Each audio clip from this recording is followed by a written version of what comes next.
Hello, everybody, and welcome once again to another edition of Inside the Headset. Here we are, Week 2, Game 3, and I'm with the head coach of the Oakland Patriots, Coach Thomas McDaniel. Last week, you played Hunters Lane, the Warriors. I about lost my brain.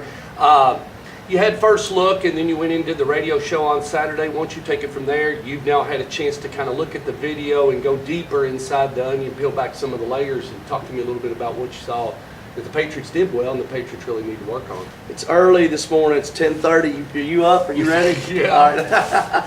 All right. Yeah, we went to Hunters Lane and, kind of knew going in. I know I talked to you last week about, kind of overcoming some of the environment. Obviously, the situation is different than playing in a district game.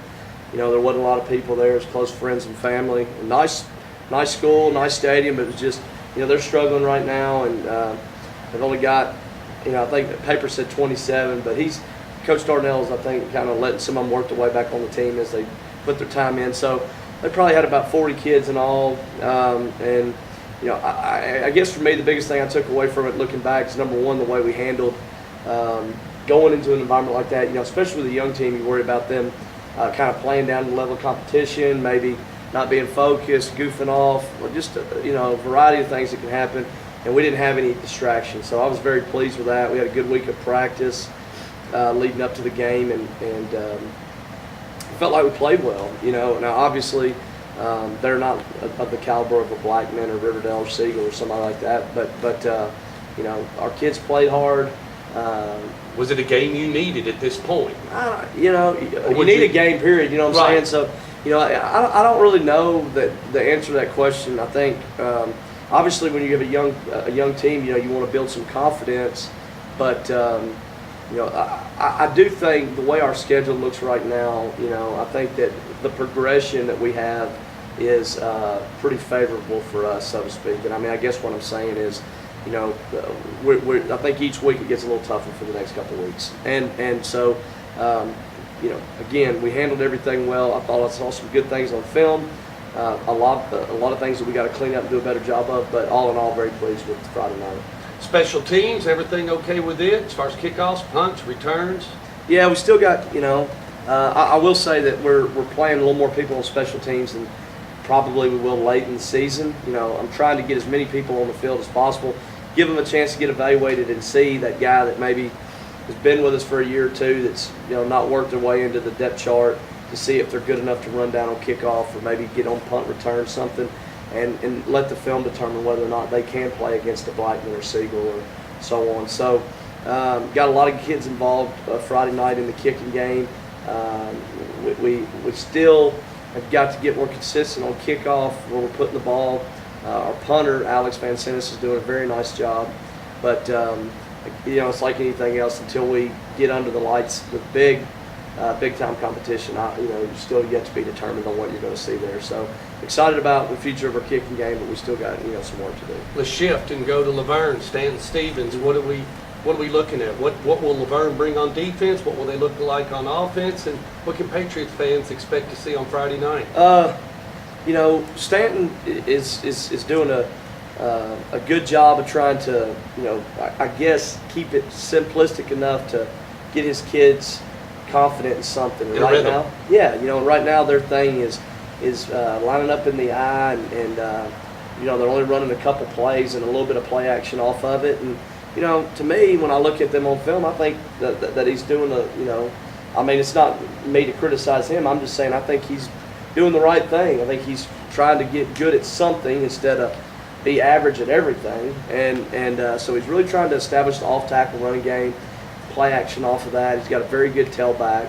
They're big up front on the offensive line. I'm sure, that if we don't do a good job defensively, they'll push us around a little bit. So we're going to have to play with good pad level and all those things that as a coach you focus on.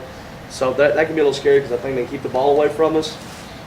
And defensively, they've gone to a 4-3. They were 3-3 last year. They've gone to a 4-3, and I think they'll stack the box on us and try to beg us to throw the ball.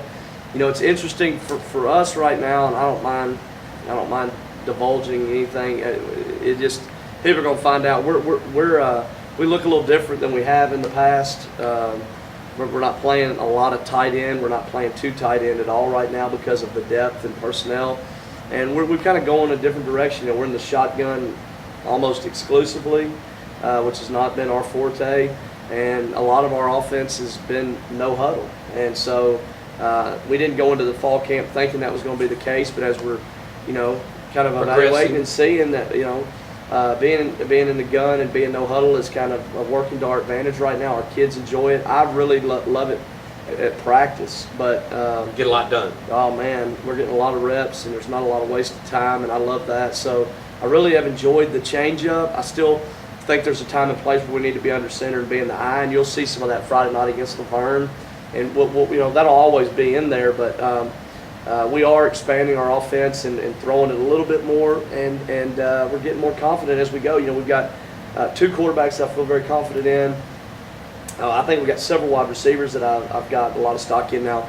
2 of those receivers are sophomores, but one of them is a 6'4" kid, wow. Kyle Oliver, that's a basketball player who had his first touchdown varsity football Friday night. Made a great move on a slant route, and McDaniel threw a great ball in there, and he made a guy miss and took it in for about 25. That was great to see. And then one of our inside receivers, a kid named George Beasy, that is a littler guy but more of a shifty guy.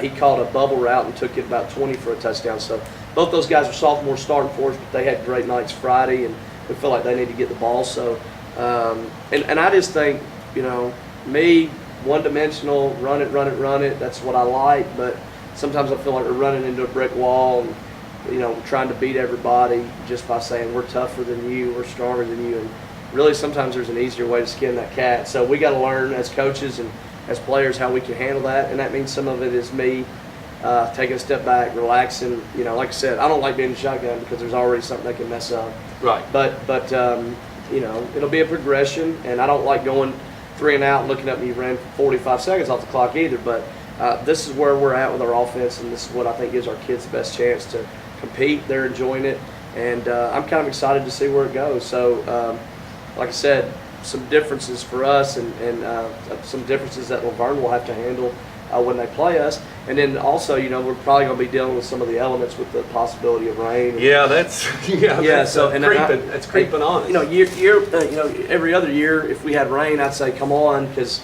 that's we're under center the whole time, tight end, 2 tight ends, whatever.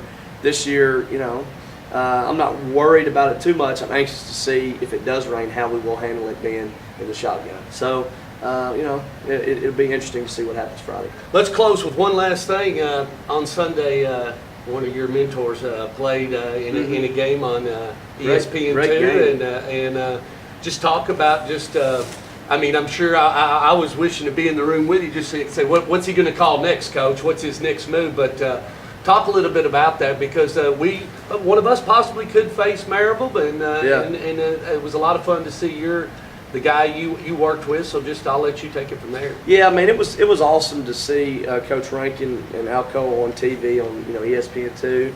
I think everybody knows he is my biggest mentor, and he's one of my best friends, and I think the world of Coach Rankin. I think he showed again on Sunday why he's considered to be one of the best coaches in the state of Tennessee. I think Coach Quarles does a phenomenal job. I really like Coach Quarles, and obviously Maryville speaks for itself. But Gary's done a great job against them, since he's been there, and I'm sure George will be the first to say that. But he's playing with not a full deck, when he's playing Maryville, just from the standpoint number of kids. And I know he called me Sunday evening and was, he's frustrated that they could get it to the 4th quarter, and then their kids sometimes wear down because they're playing both ways a lot of the time. Ironman. Great, beautiful stadium Maryville had. Great. I think it was a great showcase for Tennessee football. I do think it's funny that Coach Snow or Coach Gardner, a lot of guys that work with me that have been around Coach Rankin for so many years. The beautiful thing about Coach Rankin is he is what he is. He's not going to change. And there were times on TV that I could tell you what was going to happen, but there's other times where don't be fooled. He is a very smart guy, and he's very crafty, and he did some things, pulled some things out of his sleeve that I've not seen him do in the past, and they were in key points in the game. So, some of it is very predictable. He's going to just line up and do what he does, but then he's always going to have a couple tricks, and he's Tell you what, that's another interesting thing about that game that to me is pretty fascinating. Anybody that really knows anything about Maryville or knows about Coach Rankin, both of those guys do a phenomenal job of calling. A lot of people call it trick plays, whatever, but they're both notorious for running special plays. And it's one thing to run special plays, the reverses or the double reverse pat, whatever you want to call them. But it seems like Coach Rankin and Coach Quarles both have such a knack for calling them in the right time, right? And they execute them. And I'll be the first to say we don't do that very well. I've always been curious why we don't have what Coach Rankin has, and obviously Maryville does a great job with it as well. But both those guys know when to do it, and their kids execute it. And talk about just beautiful football. Seeing those two programs and all the tradition, community support. I thought it was an awesome showcase for Tennessee. So it was cool to watch. It was the best game. It was the best game. It was a great game. It was the best game. It was the best matchup. It wasn't a blowout. I mean, you were on the edge of your seat. And good football. Yeah, good football on both sides. So it was as a football fan, it was awesome to watch. Well, thank you so much. I believe I'm going to try to make the trip if everything holds tight, and I believe I'll come to Laverne and watch the Patriots. All right, I appreciate it, man. Thank you. All righty. Y'all join up, and we'll all go down to Laverne and watch the Patriots and the Wolverines, and that game will be at 7 o'clock. And whether it's in the rain or not, we'll be there. See you.